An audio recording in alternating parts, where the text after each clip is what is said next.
Well, when you say the relations were good, they were only good because the Russians were accepting a whole lot of aggressive and provocative actions by the Western alliance, particularly NATO.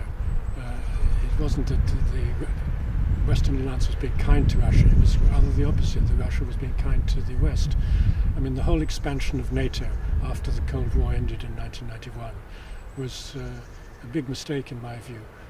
Russia wanted to be part of the West. They felt the Iron Curtain had come down. They saw it not as a total defeat, but as in some sense a victory, that they could rejoin Europe. Europe could be united, not just Germany united, but Europe could be united. But the Americans, particularly under Bill Clinton, started this policy of expanding NATO. They came under a lot of pressure, of course, from the so-called satellite countries like Poland and Hungary and Czechoslovakia, which had big diasporas, particularly the Polish ones in the United States, which were pushing for this expansion of NATO, and Bill Clinton went in favour of it, against the advice actually of some former US ambassadors to Moscow who said that this is a mistake, we mustn't push Russia into a corner, we should now bring them back into the sort of Western European family and find a modus vivendi on a partnership basis with Russia. But the Yeltsin government, he was president until 2000, accepted all that and was considered very pro-Western.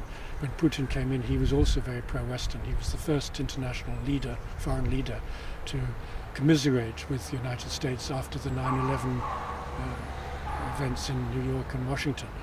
And even when the Americans unilaterally withdrew from the anti-ballistic missile treaty in 2002, which undercut the whole basis of mutual deterrence which there was at the nuclear level before between Russia and the United States.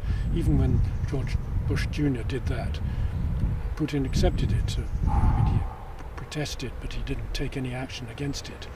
And even after the invasion of Iraq, which Russia opposed, they didn't punish the United States for taking illegal action against a foreign country in the Middle East.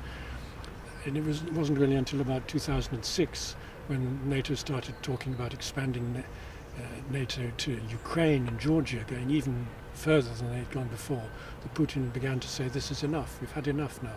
We don't want any more of this unilateral action. We don't want this exceptionalism that the United States feels it's an exceptional state. It can override international law, can have a preemptive foreign policy where you attack countries on the grounds that they might be about to attack you.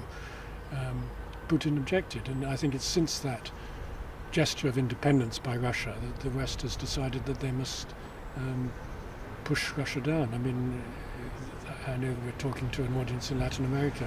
It's a very similar history. The United States doesn't tolerate independent defiance of any country in the southern hemisphere of Latin America, and the same is true apparently now in Eastern Europe.